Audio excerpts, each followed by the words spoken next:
할렐루야. 오늘도 참 좋으신 하나님 우리와 함께 하십니다. 18절 말씀에 긍휼을 베풀지 아니하고 큰 소리로 내게 부르짖지라도 듣지 않겠다 하셨지만, 이 말씀은 강한 부정은 또 강한 긍정입니다. 하나님은요, 우리에게 긍휼을 베풀시기를 원하시고요, 그리고 우리가 하나님께 더 크게 외쳐 기도하기를 주님은 원하십니다. 그렇게 하라는 거예요. 하지 않는 것이 안타까우니 이렇게 에스겔과 같은 선지자를 보내시고, 또 우리에게도 이 시간 이 새벽에 주의 종들, 이 목회자들을 세워 주의 말씀 전하게 하신 이유가 바로 그것입니다. 하나님께 돌릴 찬송을 결코 우상에게 주지 않기를 주님은 바라신다는 겁니다.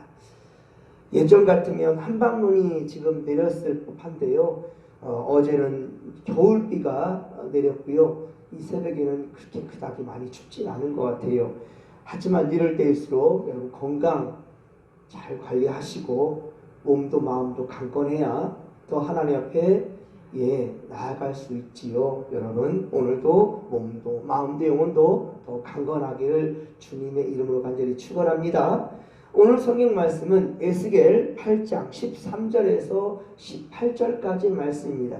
계속해서 하나님은 에스겔에게 예루살렘 성전에서 행해지고 있는 그 악행들을 보여주십니다.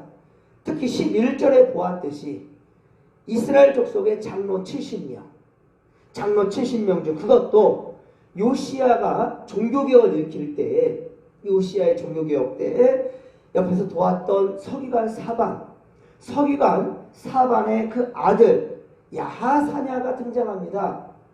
야하사냐가 함께 했다라는 것, 이 우상숭배의 핵심 인물이 되었다는 것은 큰 충격이라는 겁니다.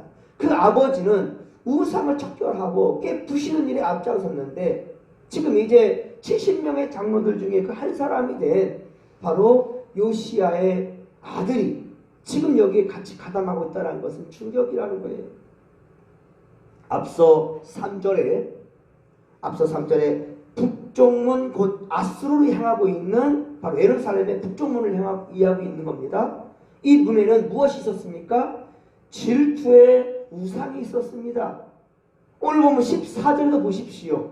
오늘 보면 14절을 보면 계속해서 북쪽문에서 이루어지는 우상 숭배를 지금 에스겔에게 보여주고 있습니다. 여호와의 전으로 들어가는 북문, 이 북문에 이를 때 여인들이 앉아서 담무스를 위해 애곡하였다라는 거예요. 이 담무스라는 건 어떤 우상이냐? 바로 바벨론에 있는 남신을 의미합니다. 담무스는 네 번째 달에 죽어서 지하세계로 내려가고 가을에 다시 부활하게 되는데, 이때 비를 몰고 옵니다. 그래서 새로운 생장기의 시기를 맞이하는 농경사회의 중요한 또한 이들이 우상으로 여겼단 말입니다. 그런데 여인들은 바로 담무스의 죽음을 슬퍼하며 그가 다시 비를 뿌려주기를 간절히 바라는 의미에서 애곡하고 있는 겁니다. 예전에 우리나라에도 기우제라는 게, 기우제, 비가 내려야 농사를 지을 텐데 비가 꼭 내려줘야 될 때, 비가 오지 않을 때 이 기우제를 지내지 않습니까? 그런 부분이에요. 담무스에게 애곡하는 것은 비를 내려달라고 그렇게 간곡히 구하는 거지. 즉 농경사회에서 꼭 필요한 비를 지금 위한 애곡인 것입니다. 하지만 여기에서 그치지 않고 하나님은 에스겔을 데리고 어디로 갑니까? 성전 안뜰까지 데려갑니다. 성전 북쪽문에서 거기에서 행해지는 우상숭배가 아니라 이제 더 들어가는 거예요. 이제 더 들어가서 바로 성전 안뜰까지 들어가게 됐단 말입니다. 16절, 에스겔 8장 16절에 보면 성전 안뜰에서는요, 약 25명, 이 25명이 성전을 등지고 어떻게 서 있습니까? 낯을 동쪽으로 향합니다. 이제 낯을 동쪽으로 향해서, 자, 무엇에게 예배하고 있습니까? 태양에게 예배했다라는 겁니다. 몸은 성전 안뜰까지 들어왔으니까요. 저 몸은 바로 성전을 향한 것이 아니라 성전 안에 들어왔으면 성전에 계시는 하나님께 향해야 될 텐데 하나님께 행하는 것이 아니라 성전을 등졌다라는 거예요. 몸은 성전에 들어와 있지만 하나님께 향하지 아니하고 우상에게 향하는 바로 태양신을 숭배하는 모습이 지금 보여지고 있다는 거예요. 이것이 에스겔에게 묵도하게 하신 성전에서 행해지는 더 큰 가증한 일이다. 13절에 말씀한 것처럼 더 큰 가증한 일을 보이리라 하였는데 바로 이런 것이에요. 하나님은 그 모든 가증한 일을 에스겔에게 보여줌으로써 이스라엘이 멸망할 수밖에 없었던 이유, 에스겔이 이 지금 예루살렘 성전에서 이루어지고 있는 가증한 우상숭배 현장을 보면서 왜 이 이스라엘 예루살렘이 멸망할 수밖에 없었던가, 그것을 지금 보여주고 있는 겁니다. 12절 하반절에 장로들은 어떻습니까? 12절 하반절에 보면 장로들이 뭐라고 말했습니까? 하나님을 버리고 우상을 숭배한 이유가 있습니다 라는 거예요. 그 이유가 무엇이었습니까? 여호와께서 자신들을 돌아보지 않는다고 하였고, 그리고 이 땅을 버리셨다고 말한 것이 하나님 아닙니까? 하나님이 우리를 돌아보지 아니하고 이 땅을 버리셨다고 하였으니 우리도 우상에게 향하는 거예요. 그럴듯한 이유를 지금 대고 있는데, 천만의 말씀, 너희들이 어떤 짓을 행했는지, 너희들의 죄와 거짓된 모습들, 이 악한 모습들, 이것들을 회개하지를 못할 망정 지금 하나님께서 진노하시니까 우상한테 간다고요? 말이 안 되는 거죠. 하나님께서 왜 이렇게 진노하시는지에 대해서 생각해 보라는 거예요. 그런데 그것은 하지 아니하고 자신들의 죄와 허물에 대해서 회개하지는 못할 망정 어떻게 우상한테 가고 있냐는 거예요. 그저 이스라엘은 그동안 하나님을 자신들을 돌봐주고 도와주는 그러한 신 중에 하나로만 여겼을 뿐이라는 거죠. 이게 바로 기복신앙이라. 기복신앙. 복 받으려고 복 안 주면 다른 신, 그 신이 또 안 도와주면 또 다른 신, 또 다른 신. 복만을 위하여서 하나님을 섬겼으니 하나님 또한 역시 기복신앙, 그것으로 경배하는 신 중에 하나 있을 뿐이다. 즉 하나님 또한 역시 우상숭배한 거나 다를 바가 없겠지요. 내가 하나님을 믿음으로 복을 받겠다고 하는 것도요, 마음의 평안을 하나님을 믿음으로 말미암아 누리겠다라고 하는 것도요, 기적을 체험하고자 하는 것도 사실은 하나님을 우상으로 취급하고 있는 것과 다를 바가 없습니다. 하나님을 기복신앙의 대상으로만 여기는 것은 우상을 대하듯이 취급하는 가증한 일과 다를 바가 없다라는 겁니다. 그렇기 때문에 예루살렘 성전에 우상을 들여놓는 것도, 예루살렘 성전은 하나님을 섬기는 곳인데 이곳에 우상을 갖다 놓는 것도 이들에게는 이상한 일이 아니라는 거예요. 좌우지가 나에게 복만 주면 되는 거니까 라고 생각하는 거죠. 어떤 이들이 이러지 않습니까? 자기가 간절히 구하는 것에 대해서 이것을 성취하기 위해서 어떻습니까? 하나님, 부처님, 공자님 할 것 없이 내게 복 주는 신, 이렇게 말하잖아요. 하나님이고 부처님이고 공자님이고 할 것 없이 내게 복만 주면 장땡이다 생각하는 것, 이건 역시 하나님을 우상 숭배하는 것과 다를 바가 없다라는 거예요. 오늘 우리에게 중요한 것은 인본주의라는 단단한 껍데기, 이것을 깨부셔야 되는 겁니다. 에스겔 8장 8절, 그래서 에스겔 8장 8절에서 하나님 어떻게 하셨습니까? 이 바로 담을 어떻게 하셔서 담을 무너뜨렸어요. 담을 허물어서 에스겔에게, 겉에서 볼 때는 성전이거든요. 아무 문제가 없어요. 성전, 예루살렘 성전, 이 성전이 당연히 하나님께 예배하겠지. 예루살렘 성전이니까 당연히 이곳에서는 하나님을 예배하겠지 라고 생각하겠지만 아니라는 거죠. 한번 깨부셔보라는 거예요. 그래서 깨부시고 들어갔더니만 하나님을 예배한 줄 알았는데 그 그곳에서 어떤 일이 이루어지고 있습니까? 가증한 우상 숭배가 이루어지고 있었다라는 것입니다. 그것처럼 우리 안에 여러분 가증함을 여러분들 가로막고 있는 담이 허물어져야 우리 안에서도 목사, 장로, 권사, 집사, 성도 이러한 보기 좋은 이 감투를 깨부셔보면 그 안에 과연 하나님의 자녀들 다운 삶이 이루어지고 있는가 돌아봐야 된다는 거예요. 갈수록 새벽제단이 비워지고 있어요. 정말 노년에 지금 두 분 김용식 권사님, 박영일 집사님 매일 이 새벽제단을 지키고 있어요. 하나님 나라 갈 때까지 최선을 다해 믿음을 지키는 이 두 분을 주의 이름으로 크게 축복합니다. 점점 갈수록 예배 자리가 비워져 가고 있어요. 그리고 복받을 생각만 하고 있어요. 이것이야말로 진정 우리 안에 하나님을 모시는 것이 아니라 우상을 모시는 기복신앙을 갖고 있는 것과 뭐가 다르겠습니까? 하지만 회사에서 이 시간 나오라 한다면 다 나아갔거든요. 왜? 그래야 돈 받으니까. 가치가 있으니까. 이 시간 이 새벽에 우리 젊은 사람들은요, 만약에 대통령이 온다면 이 시간 이곳에 BTS 뭐 어떠한 유명한 가수가 온다면 날밤 새고 기다렸다가 이 자리에 다 온다니까요. 하나님은 그것보다 못하다는 거죠. 아마 이 시간에 이 새벽에 이곳에 오면 100만 원씩 준다면 아마 예수 안 믿는 사람 다 몰려올 겁니다. 그만큼 돈의 가치가 하나님보다 크다는 거지요. 그러면 우리 안에도 지금 보기에는 성도라는 이러한 이름을 갖고 있지만 우리 안에는 이미 벌써 만문 숭배, 물질 만능주의에 젖어 있는 우상 숭배자들과 다를 바가 뭐가 있냐는 거예요. 여러분 고린도전서 3장 16절 고린도전서 3장 16절 말씀을 꼭 기억하십시오.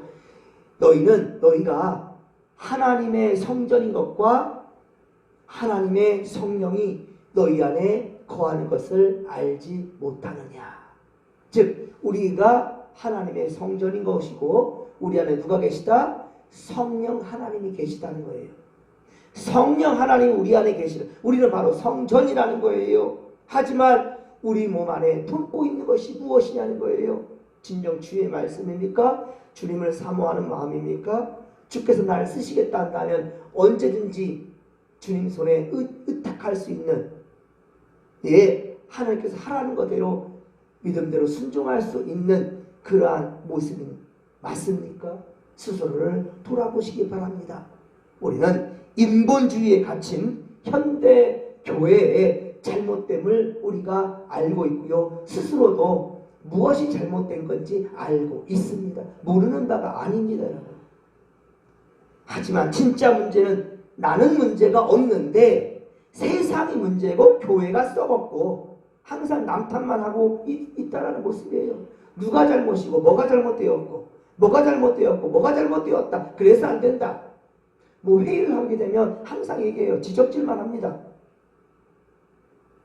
내가 무슨 잘못을 했는지 무엇이 부족한지에 대해서 생각하지 못하고 회개와 반성보다는 지적질만 하고 있다라는 거예요.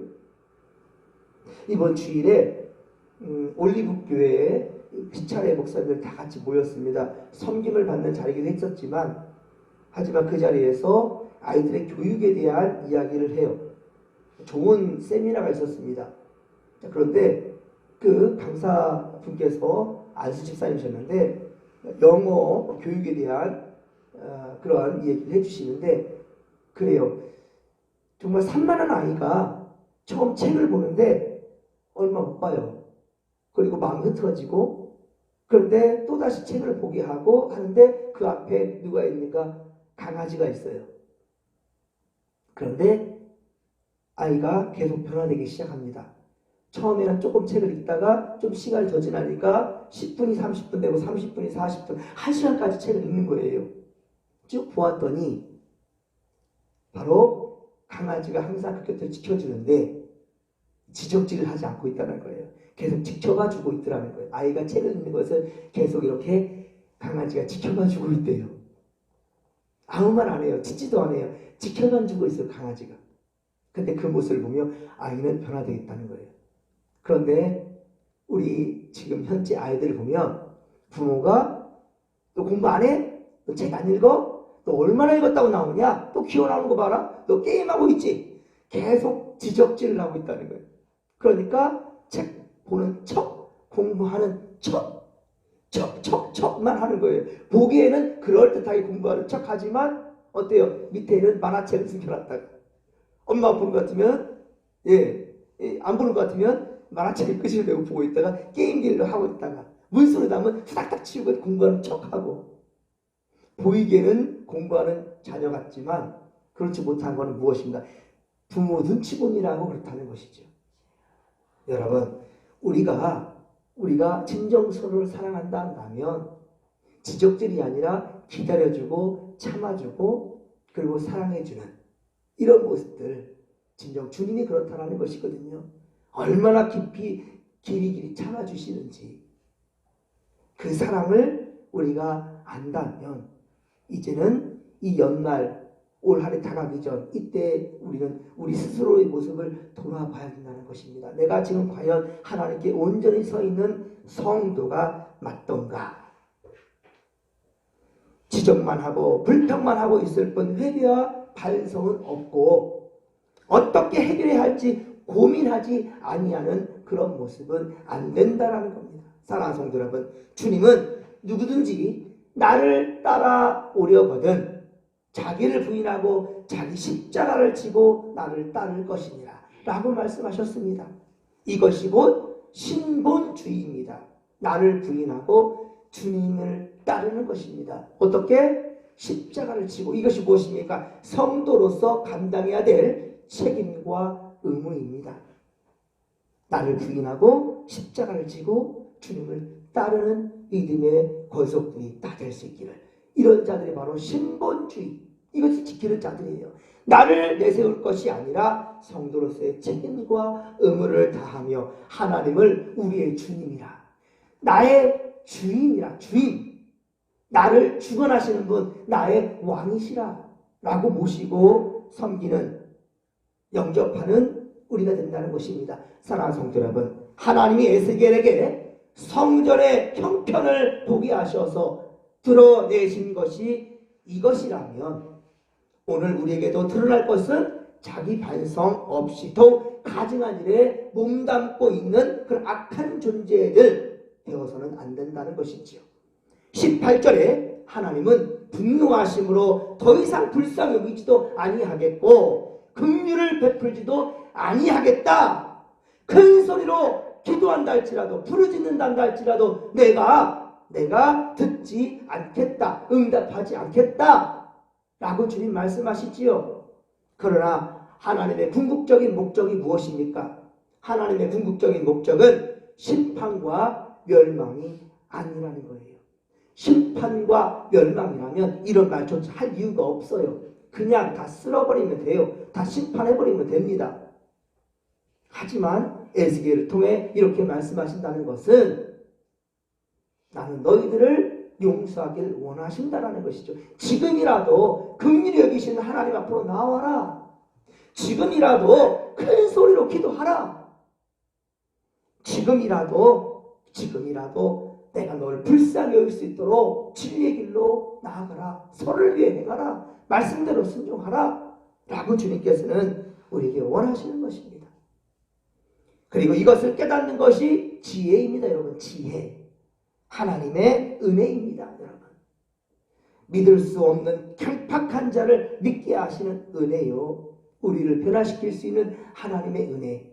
왜요? 우리 안에는 성령 하나님이 살아계시니 이분을 근심하게 만들지 마시고 늘 우리 안에 살아계시는 우리 성령 하나님과 소통하고 교통하는 믿음의 거속들이 되기를 소망합니다. 그리고 이 은혜의 깊이로 조금씩 더 들어가는 것이 신자가 누리는 행복이라는 것을 아시기 바랍니다. 오늘도 우리 안에 있는 세속적이고 기복적인 그러한 가치관들을 비워내십시다. 그리고 우리와 함께 하시며 회복을 넘어 부흥으로 이끄시는 인도하시는 주님만을 신뢰하며 의지하며 믿음 굳게 지키며 나아가십시다.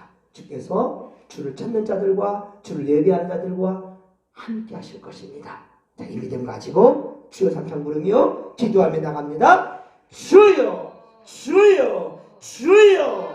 살아계신 하나님 아버지 은혜 그만큼 감사를 드립니다. 은혜 충만 성령 충만 말씀 충만으로 함께 하소서. 우리가 포함되어 아버지 앞에 있나이다. 주여 우리가 그동안 주님이 원치 않은 것을 우리 마음에 담아두었다면 이 성전된 우리 몸이라 하였는데 이것을 하나씩 비워낼 수 있는 우리가 되게 하소서. 하나님마저도 기복적인 신앙의 대상으로 삼았던 그런 자들이었다면 우리는 분명 우상 숭배자들과 다를 바가 없다라는 것. 주여 하나님, 우리가 하나님을 믿노라면서도 아직도 우리 안에 세상의 가치관들이 너무 많습니다. 하나님 비워내게 하소서. 우리 가기 전에 정말 우리가 회복을 넘어 부흥으로 나아갈 수 있도록 주여 도와주시옵소서. 함께하여 주옵소서. 함께하여 주옵소서.